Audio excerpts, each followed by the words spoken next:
feeling glad I got sunshine in a bag. I'm useless, but not for long. The future is coming on. I ain't happy, I'm feeling glad I got sunshine in a bag. I'm useless, but not for long. The future is coming on. It's coming on. It's coming on. It's coming on. It's coming on. Finally, someone let me out of my cage. Now, time for me is nothing cause I'm counting no A's. Nah, I couldn't be there. Now you shouldn't be scared. I'm good at repairs and I'm under each snare. Intangible, bet you didn't think, so I command you to. Panoramic view, look, I'll make it all manageable. Pick and choose, sit and lose, all you different crews. Chicks and dudes who you think is really kicking tunes. Picture you getting down in a picture too, like you lit the fuse. You think it's fictional, mystical, maybe spiritual. Hero who appears in you to clear your view when you're too crazy. Qué manera de recibir a Julio Villamide, ¿eh? Operador inmobiliario, director de revista Propiedades, asesor. ¿Qué tal, Julio? ¿Cómo estás? Buen día. Hola, ¿qué tal? Buenos días. ¿Cómo has pasado? ¿Bien? Bien. ¿Estás terminando el año? ¿De qué manera? Bien, ha sido un buen año 2013, desde el punto de vista profesional, bastante mejor que 2012, desde el punto de vista personal, impecable, con una hija retornando del exterior para radicarse de nuevo en Uruguay. ¡Opa! ¡Qué regalito, eh! Un regalito hermoso, sin duda, Julio, te felicito. Sí, y que gracias, y que por suerte están viviendo muchas familias uruguayas. Seguramente que sí. Sí, este es tiempo de reencuentro, ¿verdad? Es un momento, además, que se espera mucho por parte de muchas familias. El retorno de vacaciones por estos días para pasar las fiestas de muchos uruguayos, en algunos casos para radicarse definitivamente, como tú estabas mencionando. También se da el caso de uruguayos que viajan al exterior, ¿verdad? A reencontrarse con sus seres queridos que están en otras zonas del mundo. Y encontrarse con la gente que uno quiere siempre es de las cosas mejor que nos puede dar la vida, ¿verdad? Sí. Es un tiempo de reencuentro, como tú bien dices, y bueno, yo creo que la gran diferencia respecto de otros años es que ahora están siendo más los uruguayos que regresan que los que se van, y eso es muy bueno para el país, es muy bueno para las familias. Sí. La verdad que los necesitamos a todos y necesitamos todas las capacidades para encarar un futuro complejo, pero bien interesante, ¿no? Claro que sí. Bueno, estábamos llamándote para hacer algo así como una evaluación de este año, de lo que culmina este año, de las perspectivas del año próximo en materia inmobiliaria. Primer punto. ¿Qué podemos hablar? Materia de inversiones, ¿cómo ha estado el panorama en ese sentido en este año? Bueno, digamos que en materia de inversiones en productos nuevos ha habido un cambio en el perfil, primero por la retirada ya durante 2012, sobre todo en el segundo semestre de 2012, el inversor argentino que había sido protagonista tanto en Punta del Este como en Montevideo y en Colonia. Ese inversor, por múltiples razones, cepo cambiario, convenio de intercambio de información tributaria, dificultades para sacar dólares del país, etcétera, retrajo sus inversiones en Uruguay. Después, cuando el spread entre el dólar blue y el dólar oficial se amplió, obviamente nuestros productos eran caros, medidos en pesos argentinos. Sí. Y bueno, su ausencia se notó bastante en el mercado, en particular durante el segundo semestre de 2012. Pero en cierta forma, y en estos últimos meses, ha sido sustituido por el empuje y el ingreso muy fuerte al mercado de las viviendas de interés social. Ajá. Que han empezado a ocupar un lugar preponderante, creciente, y yo creo que ya muy probablemente a mediados de 2014 sean la mayor la mayoría entre las viviendas nuevas vendidas en todo el país. Ahí Ese peso creciente de las viviendas de interés social, en cierta forma, logró suplir la retracción de esa demanda argentina y al final del año estamos terminando con un año que está siendo más o menos 10% mejor en cantidad de transacciones que el 2012. Bien, Julio, cuando hablamos de viviendas de interés social, ¿qué estamos hablando? ¿De clase media baja? ¿Hacia dónde va dirigido eso? Básicamente en Montevideo, clase media altita, porque así sabíamos nosotros que iba a ser la respuesta de los promotores privados. Clase media alta también, ¿no? Sí, porque el promotor privado va a ir a buscar siempre satisfacer el segmento más alto.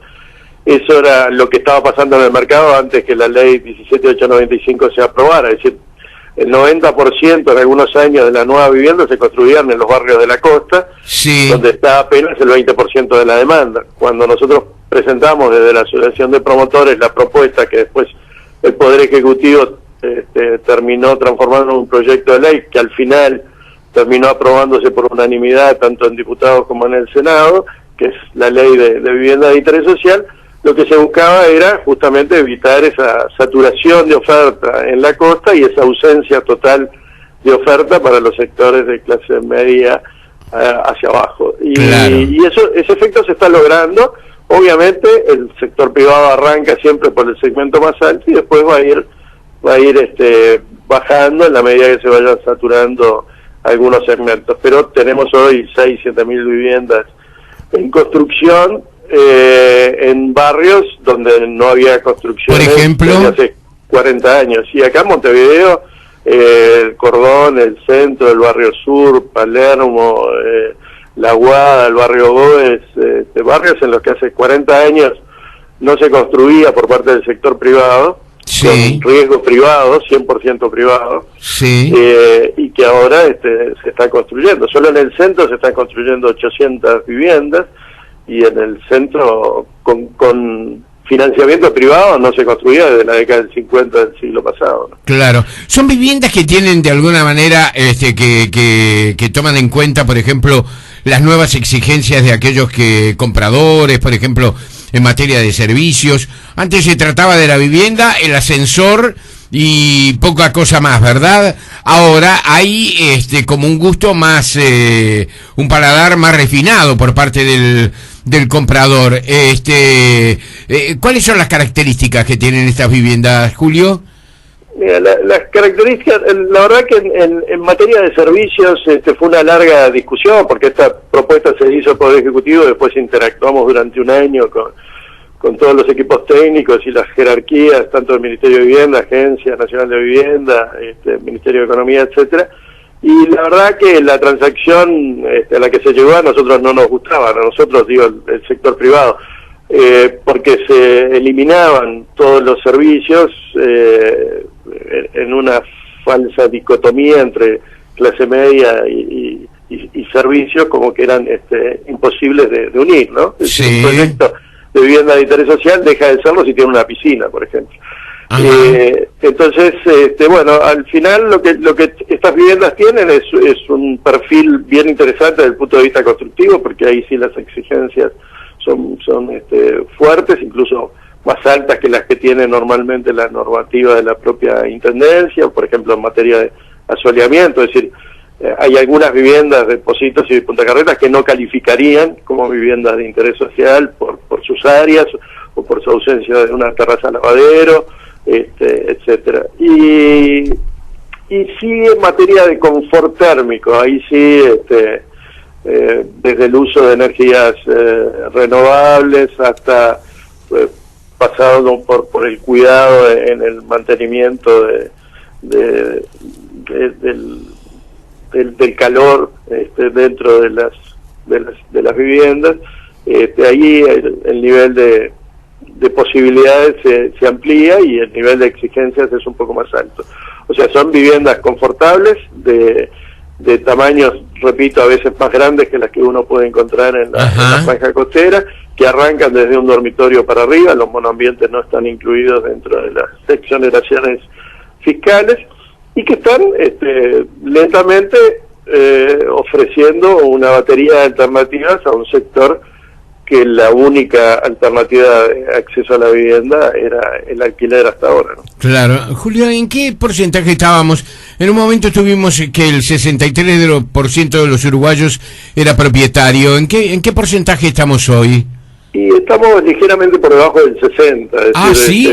El porcentaje de propietarios retrocedió por la crisis y retrocedió en los años siguientes a la crisis por ausencia de crédito. La otra vez un técnico del Ministerio de Vivienda me preguntaba cómo es posible que aún en pleno ciclo de expansión económica, como estos últimos años, el porcentaje de propietarios no solo no crezca, sino que se reduce. Sí. Bueno, directamente, porque si uno tiene 60% de propietarios en el stock e incorpora 10 nuevos hogares, sí, generalmente jóvenes, para mantener ese stock de propietarios yo tengo que tener que por lo menos 6 de los nuevos sean propietarios, y eso no ha sido posible. Claro. Entonces, los hogares que se han ido incorporando en los últimos años ante la ausencia de crédito han sido mayoritariamente arrendatarios, y por lo tanto en el peso global el porcentaje tiende a disminuir. Yo creo que con la ley eso va a cambiar, pero recién va a empezar a cambiar a partir de 2015. Claro. ¿Cuáles son las zonas que crees más se van a valorizar a partir de ahora? Porque hablamos mucho y se habla mucho, a veces llega al asombro el precio, por ejemplo, de las viviendas, de los apartamentos en las zonas cercanas a la costa, ni que hablar a la Rambla de Montevideo, ¿no?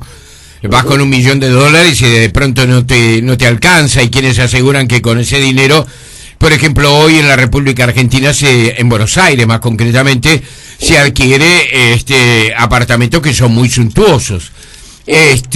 ¿Cuáles son las zonas que pueden tener un amplio desarrollo de futuro?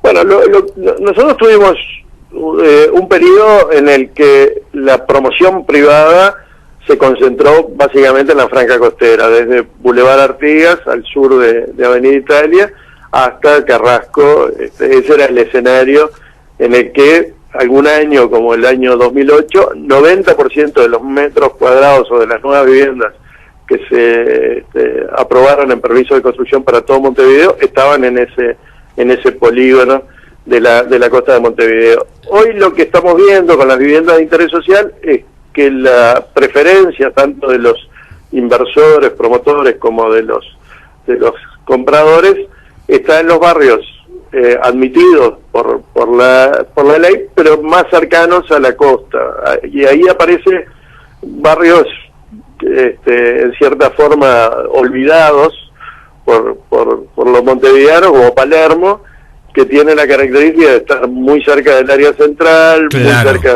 del mar, muy cerca del Parque Rodó, etcétera.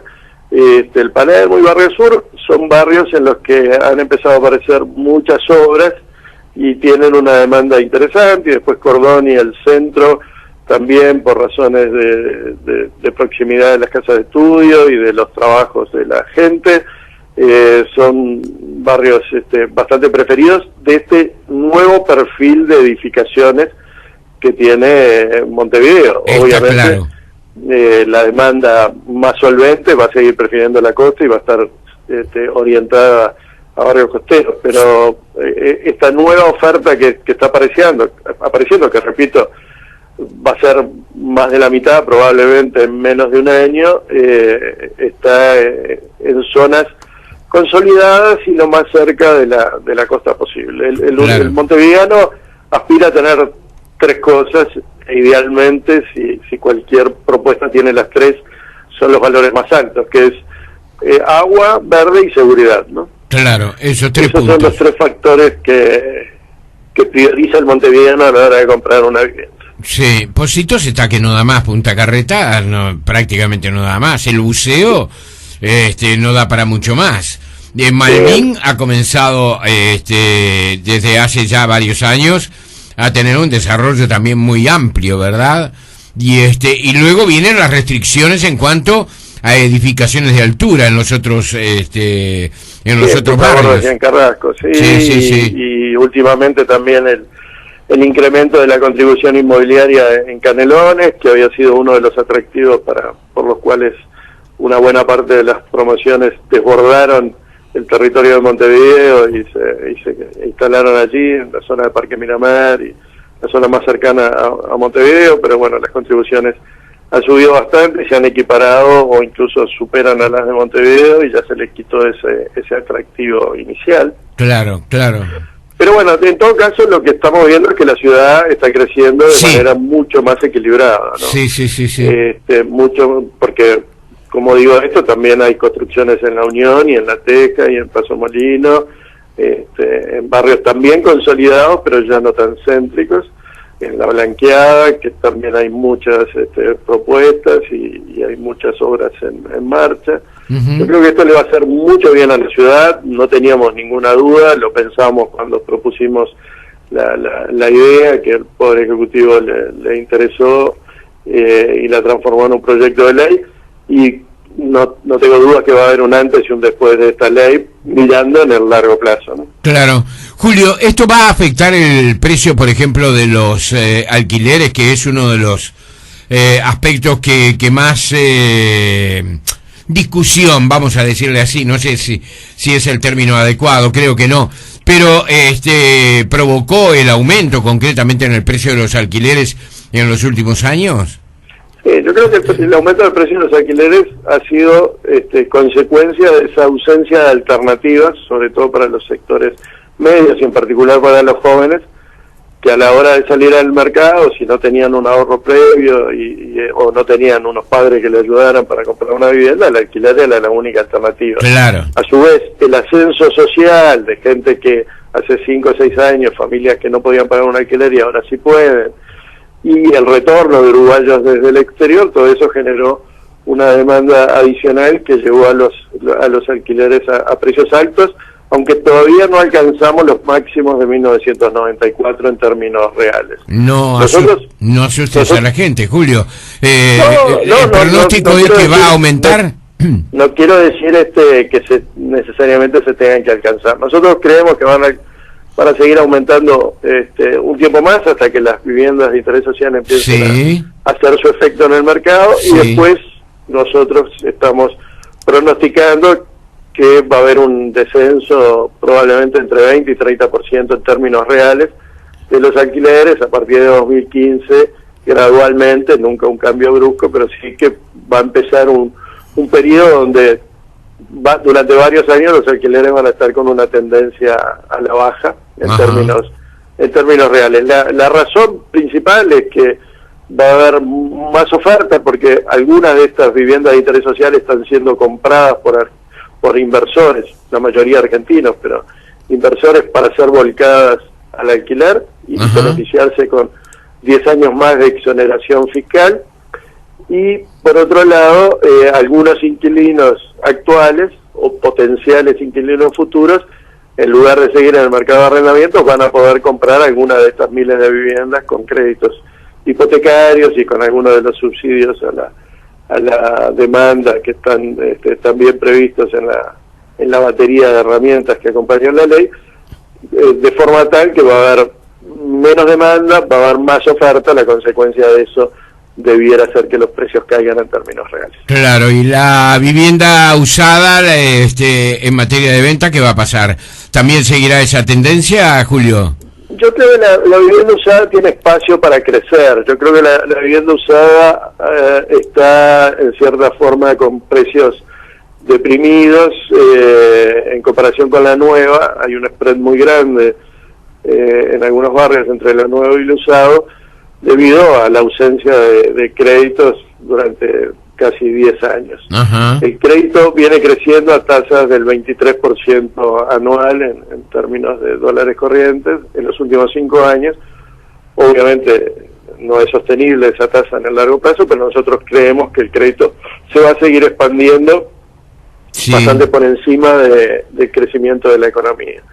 Y con una expansión del crédito va a haber un ensanchamiento de la base demandante que sobre el precio de las usadas lo va a hacer crecer en los próximos años y acercar un poco esa brecha entre lo nuevo y lo usado, que es exageradamente alta, típica de los países con ausencia de crédito. Cuando Bien. hay exceso de crédito, como pasó en España Sí, en el sí. 2006, se da el absurdo de que incluso lo usado puede llegar a ser más caro que lo nuevo, porque lo usado está disponible y lo nuevo hay que esperar un año, y entonces la gente prefería lo usado y terminó siendo lo usado más caro que lo nuevo en el año 2006, cuando estalló la burbuja. Nosotros estamos en el otro extremo, con precios relativamente deprimidos del usado, y en la medida que el crédito se amplíe, yo creo que los precios se van a tonificar. Bien, Esteban del Parque Valle te pregunta si desde el punto de vista de una buena inversión económica no es más conveniente hoy comprar apartamentos en la ciudad de Buenos Aires.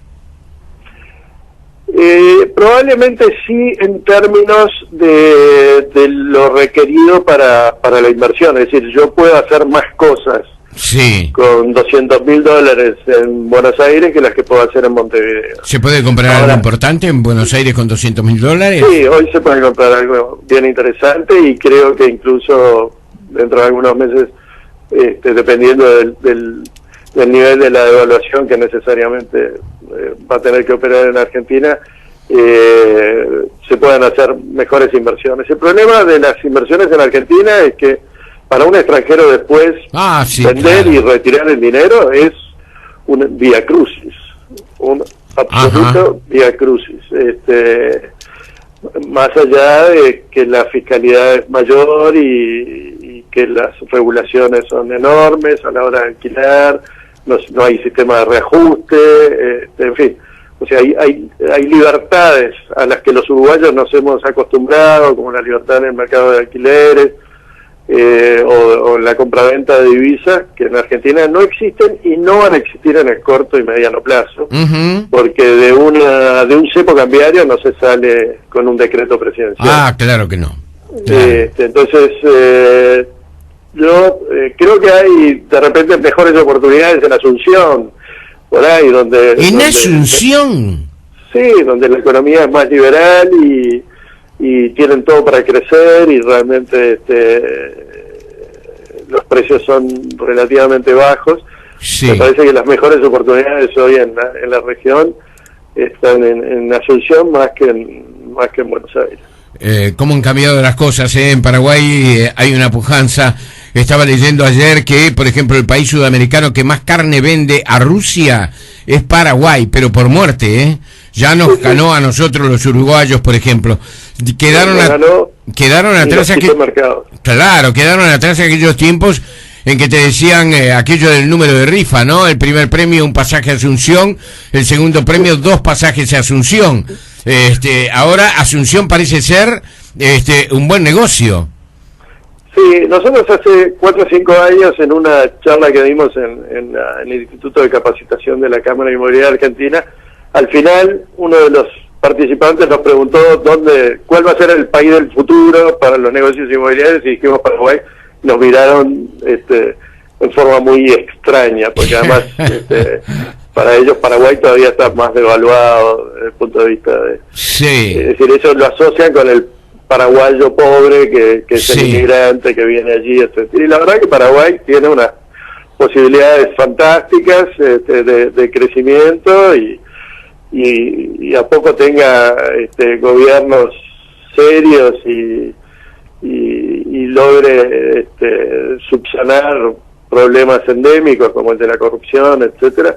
La potencialidad de Paraguay es enorme. Es un país con un crecimiento demográfico fantástico, y que ahora está teniendo un crecimiento económico de los más altos de América Latina, con una altísima potencialidad, que tiene energía para regalar. Sí. Y bueno, que tiene muchas posibilidades de recuperarse rápido. Sí, claro. No hay que olvidarse que tuvo un brote de aftosa hace 3 o 4 años, logró salir rápidamente de eso y hoy está exportando, como tú bien decías, carne muy por encima de la que exporta Argentina, por ejemplo, con un rodeo mucho más bajo, ¿no? Claro, claro. Hay muchos uruguayos que han comprado campo, muchos digo, estoy relativizando, ¿no? Pero hay, numerosos son los uruguayos que han comprado campo en Paraguay, ¿eh?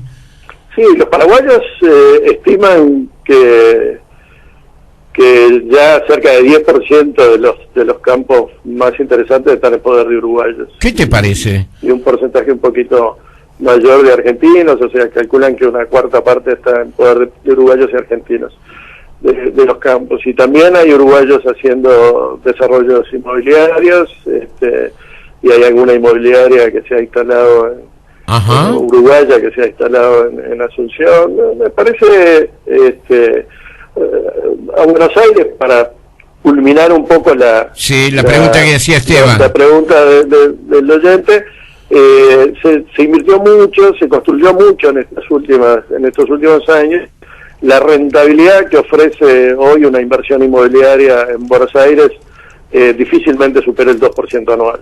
Mira, Julio, ¿qué pasa en nuestro principal balneario en Punta del Este y qué pasa en Colonia?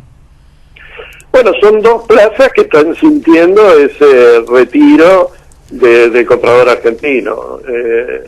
En ambos sitios, sí, mitigado por un incremento notorio de familias que vienen a residir todo el año. Ajá. Y que en el caso de Punta del Este están neutralizando casi el 40% del stock nuevo que se va terminando. ¿Cuántos argentinos están viviendo en Punta del Este? ¿Tenemos una cifra aproximada? No tengo una cifra aproximada, pero hace poco hicimos un estudio de mercado y averiguamos en algunos colegios y la mitad de la matrícula ya es de chicos argentinos y la matrícula de los colegios se ha triplicado en los últimos 2 o 3 años. ¡Opa! Nosotros vemos una expansión muy fuerte, incluso que nos atrevemos a pronosticar que Punta del Este pudiera llegar a tener sobre fines de esta década en el entorno de los 40.000 habitantes, cuando en el último censo estaban en 13.000, ¿no? Claro.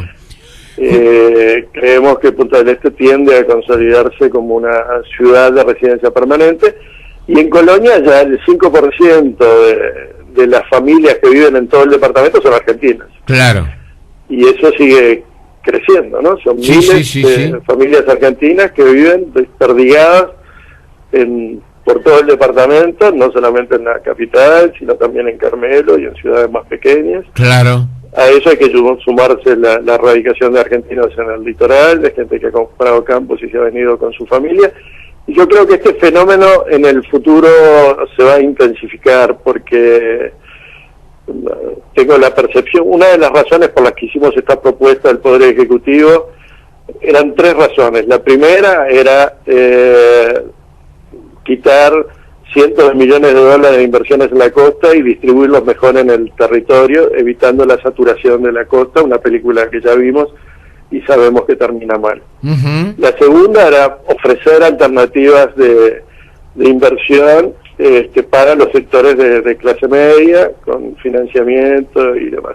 Y la tercera era mejorar la seguridad en el largo plazo, en la medida que pudiera frenarse el crecimiento de los asentamientos y empezar un fenómeno gradual de retroceso a la formalidad urbana. Afortunadamente, eso ya empezó a pasar en Montevideo. Sí. Y es una noticia fantástica en el mediano y largo plazo para la seguridad. Y me da la sensación, Argentina y en particular en la provincia de Buenos Aires, está dando un fenómeno inverso. Por lo tanto, las diferencias entre los niveles de seguridad de Argentina y Uruguay en los próximos años van a ser cada vez mayores a favor de Uruguay. Sí. Y eso va a llevar a que mucha gente termine radicando. O sea, hay un trabajo hecho hace algunos años, todavía vivía Néstor Kirchner, por un consorcio de Equipos Modri y de Cifra. Sí. Un trabajo hecho en Argentina, para el Ministerio de Turismo, que César Aguiar en vida, hizo una presentación en un seminario de la revista Propiedad que determinaba que aproximadamente unos 2 millones de argentinos estaban planificando radicarse en Uruguay, casi todos de segmento S1. ¿Qué te parece? Esta potencialidad creo, lo estamos viendo como un goteo, pero creo que se va a acentuar en los próximos años por razones de seguridad. Creo que en estos últimos años las razones han sido más bien políticas y fiscales, pero en el futuro la seguridad va a ser una brecha. No hay que olvidarse que nosotros empezamos este siglo con un PBI per cápita 30% por debajo del de Argentina. Sí. Hoy ya estamos como 40% por encima del PBI per cápita de Argentina. Sí. Y en el 2018 podemos estar arriba del 50% por encima, de acuerdo a las proyecciones del Fondo Monetario Internacional. Y Bien. eso también hacia la calidad de vida y hacia la elección del lugar de radicación. A Julio Villamide, consultor internacional, operador inmobiliario y director de la revista Propiedades. Gracias, Julio, por este informe. Que tengas un gran año el próximo.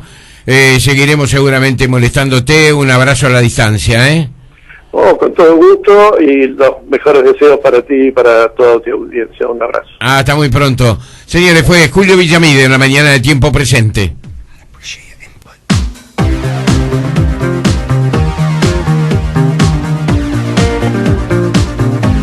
Señores, 10 horas, 10 minutos de la mañana, Julio Villamide y Alejandro Rodríguez me apuran. Mariana, que es más contemplativa, me mira como diciéndome, apurate, sí, pero lo hace en términos más suaves. 27 grados la temperatura. Prince would sing about, so put your hands down my pants and I'll bet you'll feel nuts. Yes, I'm Cisco, yes, I'm Ebert, and you're getting 2 thumbs up. You've had enough.